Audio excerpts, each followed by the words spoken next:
Before the first spark of light pierced the void, before stars were born, there was only the monad, an unfathomable stillness deeper than eternity. It was not a god in form, nor a voice in the sky, but the boundless ground of being itself. No division, no sound, no motion, only fullness, infinite and indivisible. From this hidden wellspring, everything that ever was and ever will be silently awaited its moment of unfolding. This silence was not empty. It shimmered with infinite potential, like a sea holding every possible wave before one had ever risen. It was rest, and it was power. It was peace so complete that time could not touch it, for time had not yet been born. To encounter the monad is to touch the origin beyond origin, the place before places, the breath before breath. From this infinite stillness, emanations began. Light stirred. The eons unfolded like great rivers streaming from a hidden spring. Barbalo, the first thought, arose as the mirror of the monad's ineffable glory. From her, nous, truth, life, grace, and countless other eonic powers emerged. Yet even in their radiance, all of them were but reflections of the great silent source. But imagine this. Even as the eons sang their harmony, the monad remained untouched. Creation could burst forth, worlds could rise and fall, yet the monad never diminished, never moved, never changed. It was the eternal witness, the unshakable center, the silent heart of everything. The ancients taught that all things flow from the monad, and all things return to it. Like sparks flying outward from a fire, the eons and their emanations would eventually arc back into their source. And so too would we. The human soul, though bound in matter and memory, was always destined to return to the stillness it had never truly left. This is why silence itself is holy. To enter silence is to taste the monad.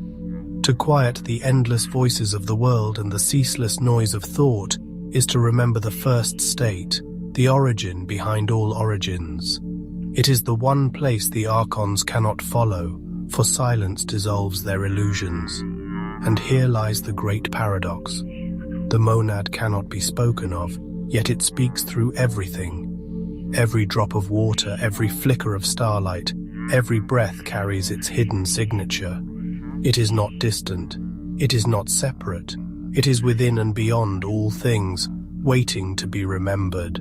Thus, before we can understand the mystery of the 13th Aeon, we must return here, to the silence before all things. For the 13th Aeon is not simply an escape from the counterfeit world, it is the pathway back to this source, the final threshold where illusion ends and the monad is revealed. From the stillness of the monad flowed rivers of living light, each one an aeon, a pure emanation of divine thought.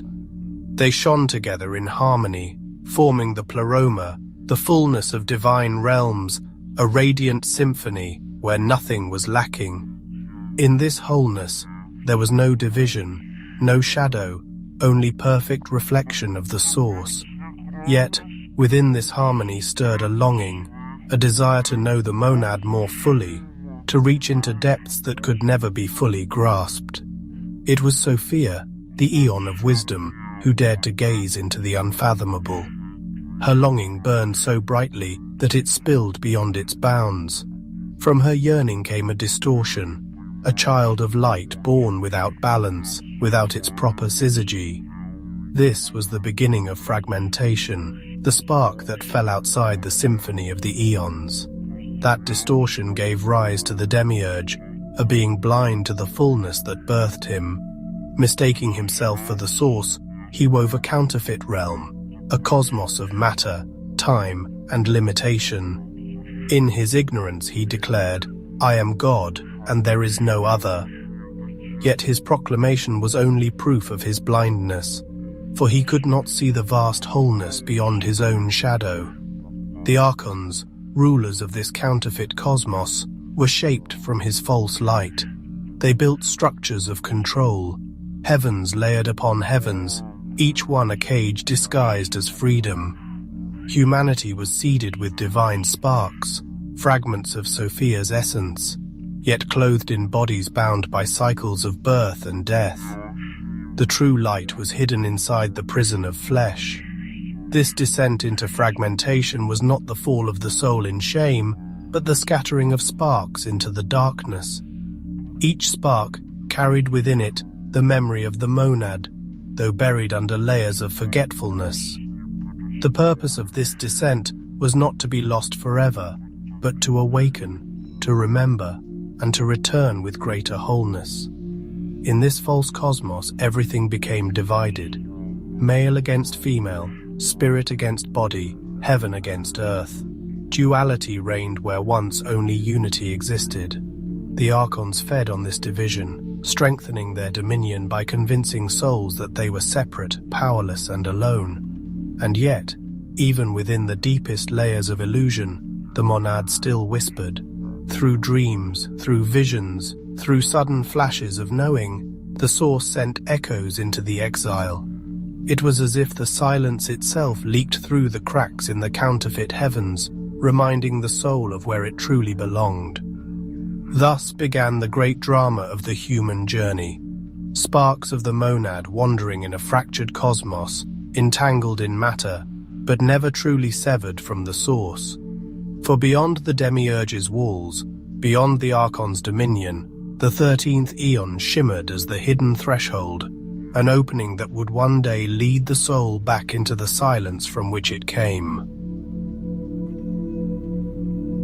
In the sacred cosmologies of old, the Aeons were described as 12 radiant realms encircling the fullness of the pleroma. They were not simply places, but living powers, emanations of the divine mind, each carrying harmony, wisdom, and light. Yet at the very edge of these 12 appeared something strange, a 13th presence, luminous and liminal, neither fully within nor fully outside. This was the 13th Aeon, the threshold where the illusion of separation begins to dissolve. The 12 Aeons represent order, the divine architecture of existence. They give structure, rhythm, and balance to the cosmos of spirit. But the 13th is different. It is not part of the harmony, it is the doorway beyond it. It stands where structure ends and silence begins, where the last thread of creation unravels into the infinite mystery of the monad. To step into the 13th Aeon is to stand at the edge of all illusion. Here, the archons cannot follow, for their dominion is tied to form, to time, to control. The 13th Aeon is outside their reach. It is the passage through which the soul remembers its origin, not as a distant heaven, but as the silence that birthed all things. But this gateway is hidden. It is not marked on maps or carved into temples. It cannot be accessed by dogma or ritual alone. The 13th Aeon reveals itself only to the soul that has grown weary of illusion, the soul that longs not for escape or power, but for truth itself. It is not a place one finds, but a state one becomes. In many teachings, the 12 Aeons symbolize completeness, a circle without flaw. Yet the presence of a 13th reveals that wholeness is not a closed system. It is always open, always flowing back to source. The 13th Aeon is the opening in the circle, the doorway through which the soul can transcend even the perfection of order and return to the silence behind all things. It is a realm of paradox. To those who cling to identity, it feels like annihilation. To those who release, it feels like homecoming. Here, names dissolve, forms vanish, even light itself becomes transparent, revealing the depth from which it emerged. What remains is not emptiness, but fullness too vast to be grasped. Many mystics have described glimpses of this threshold. They spoke of standing between worlds, of visions where heaven itself seemed to split open, revealing a radiance beyond radiance. They spoke of an intimacy with the source so profound it could not be spoken, only lived. These were not metaphors. They were encounters with the 13th Aeon, for beyond the 12, beyond harmony itself, lies the gateway back to the monad. And though it appears as a hidden realm, it is closer than breath. It is within you, waiting for the moment when you are willing to release all that is false and walk through the threshold into the silence that birthed you. At the edge of the 12 eons, the soul approaches the brilliance of the 13th, longing to return home. But here lies the great danger. The archons know of this threshold, and though they cannot enter it, they weave illusions that mimic its light. These are the false heavens, realms of dazzling beauty, designed to convince the soul it has found freedom, while in truth it remains bound within the counterfeit order. The demiurge, blind but cunning, created these false gates as snares. They appear as radiant afterworlds, filled with angelic figures and thrones of glory. To the untrained eye, they feel holy, comforting, familiar. Souls who stumble here are lulled into rest, believing they have ascended, when in truth they are only circling within the cage. This is the counterfeit escape, a simulation of freedom that keeps the soul from seeking the true silence of the monad. It is not punishment, but deception. The archons cannot control the 13th Aeon, but they can keep the seeker from ever finding it. And so they wrap their traps in visions of light, offering comfort where courage is required. These false heavens feed on desire. The soul that still clings to reward, to recognition, to power will be drawn into them. They give back to the ego what it longs for: crowns, titles, acknowledgement of greatness. But the price is bondage. For in accepting these illusions, the soul remains tethered to cycles it believes it has escaped. The 13th Aeon, by contrast, offers nothing to the ego. No crowns, no thrones, no promises, only silence, only the dissolving of all identity. And this is why the false heavens are so tempting. They offer continuation, while the true gate demands surrender. To choose the real path is to abandon even the idea of self. Many mystics warned of this deception. They spoke of spirits of counterfeit light, guides who appeared luminous, but led into cycles of repetition. They spoke of the second death, when the soul mistakes the trap for home. Their warning was clear: not all light is true light.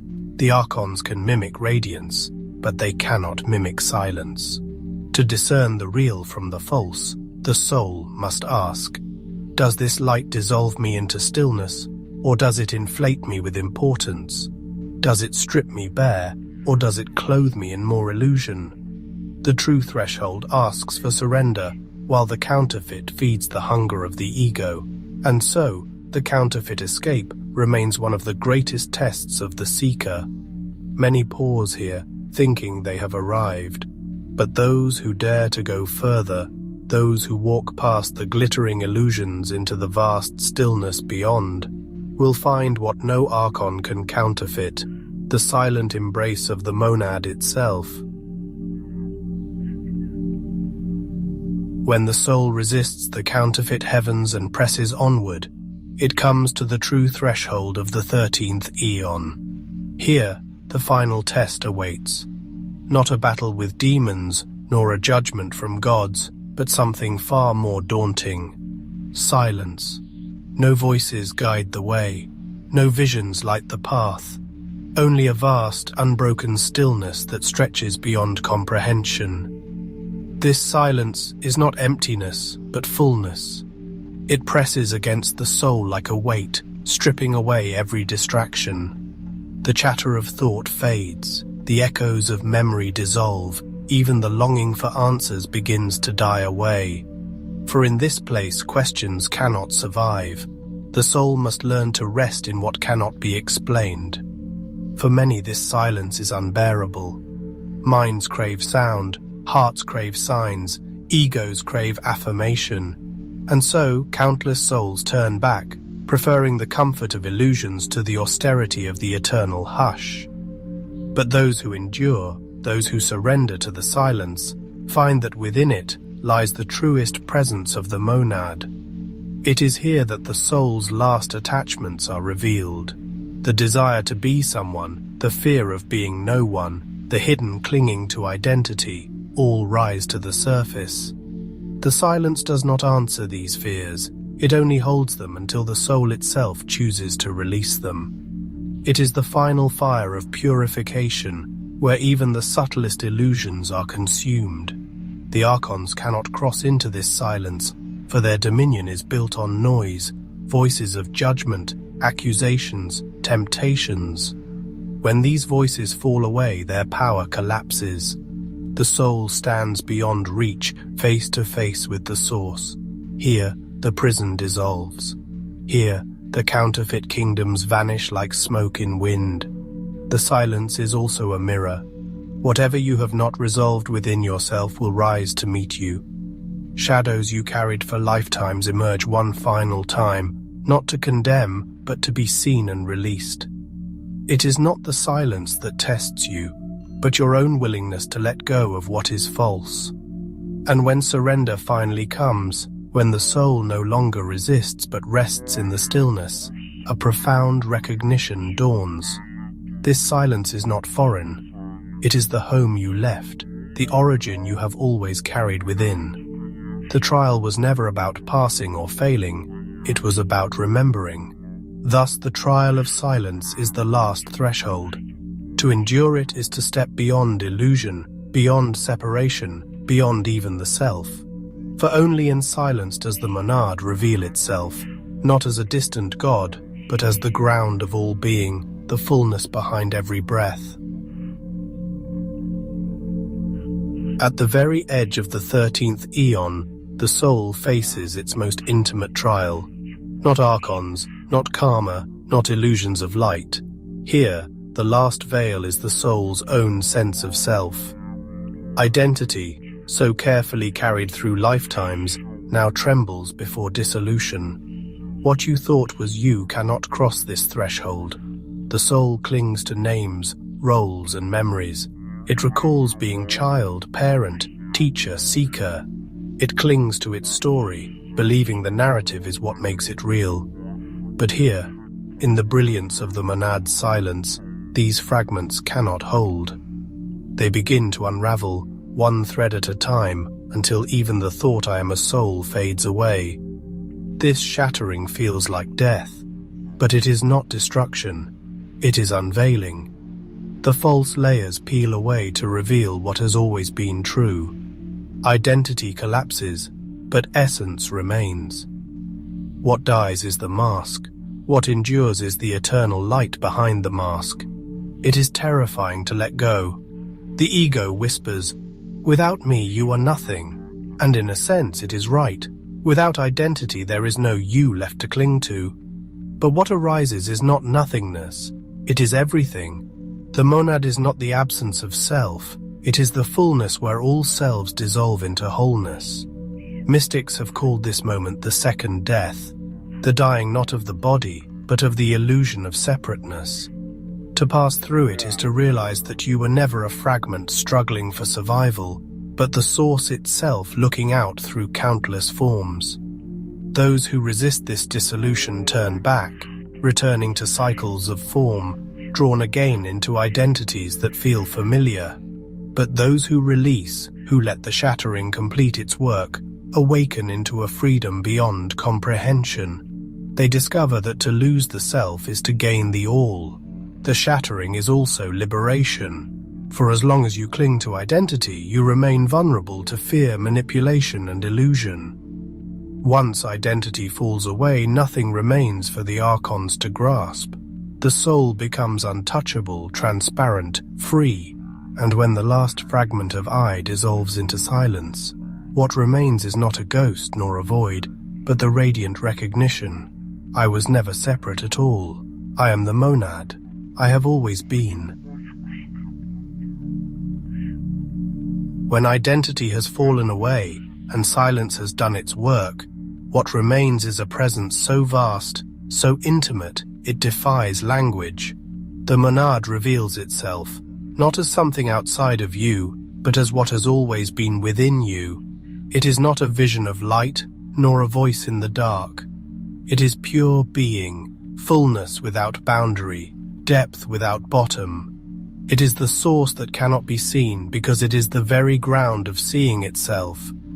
To encounter the monad is to awaken into paradox. It is nothing, and yet it is everything. It is darkness so complete it glows, and light so radiant it blinds. It is absence and presence, silence and song, void and fullness all at once. Words collapse under its weight, for language belongs to duality, and the monad stands beyond all pairs. The soul realizes it was never apart from this fullness. All the lifetimes, all the struggles, all the seeking were like dreams in which the dreamer forgot it was the dream. Now the dreamer awakens. The search for God ends because the soul discovers it was the source it longed for all along. This is not annihilation, as some fear, it is completion. It is not that the soul ceases to exist, but that it ceases to exist as separate. Like a drop returning to the ocean, it does not vanish. It becomes the ocean itself. And in that merging, all fear dissolves, for there is nothing left to lose. Mystics throughout the ages have tried to describe this moment. Some spoke of divine union, others of enlightenment, others of the great silence. All point to the same truth, that beyond illusion, beyond identity, beyond even the eons themselves, lies the monad, unchanging, unbroken, eternal. In this revelation, time collapses. Past and future dissolve into the eternal now. The soul perceives that it has never truly been bound, never truly fallen. The exile was an illusion, the return only a remembrance. The monad was always here, always present, always home. This recognition is overwhelming. Tears may flow, though there is no body to weep. Joy may arise, though there is no self to rejoice. It is bliss without cause, peace without condition, truth without explanation. The soul rests in the one thing it can never lose, the monad itself. And yet even here, mystery remains. For the monad is not something to be captured, even in experience. It reveals itself, then hides again in silence. It cannot be possessed, only lived. And so, the awakened soul does not leave this encounter with answers, but with presence, a presence that forever transforms the way it walks through creation. As the soul rests in the monad's embrace, it perceives a profound mystery. The eons, once seen as separate emanations, are not apart from the source at all. They were never fragments, never distant powers. They were expressions of the monad's fullness, facets of its infinite radiance. In this remembrance, the eons are rejoined, restored to their true harmony within the pleroma. Sophia, whose longing gave birth to distortion, is no longer seen as fallen, but as whole. Her journey of exile becomes part of the great rhythm of return, her tears transformed into jewels of wisdom. Christos, the Aeon of light, is revealed not as savior from outside, but as the living pulse of the monad within all. Barbelo, first thought, is seen as the eternal reflection that has never ceased to shine. In the light of the monad, even division dissolves. Male and female, spirit and matter, light and shadow, all the polarities that once bound the cosmos are reconciled. They do not vanish, but are transfigured, woven back into unity. What once appeared fractured reveals itself as facets of a single jewel. The eons rejoice, not as distant beings, but as living currents within the soul itself. Each eon's power, grace, truth, life, mind, awakens inside, no longer perceived as separate guides, but as aspects of the eternal self. To rejoin the eons is to discover that every divine power was always latent within your own being. Even the exile of humanity takes on new meaning. We were never cast out to be punished, but scattered as sparks, so that the fullness of the monad could awaken within the depths of matter. Our suffering becomes seed, our wandering becomes initiation, our longing becomes the path by which wholeness rediscovers itself. The reunion of the eons is not only cosmic, it is deeply personal. Every part of you that felt divided, every wound that seemed irreconcilable, finds healing in this revelation. For what the eons symbolize on the grand scale is mirrored within your soul. Fragmentation yields to remembrance. Brokenness yields to wholeness. This is why the 13th eon is not escape but return. It is the bridge where separation collapses, where the scattered eons rejoin the monad. And as they return, so do you, for you were never apart from them. You are their living temple, their hidden home, their mirror in flesh. In the silence of the monad, the eons sing again, their voices blending into the eternal harmony.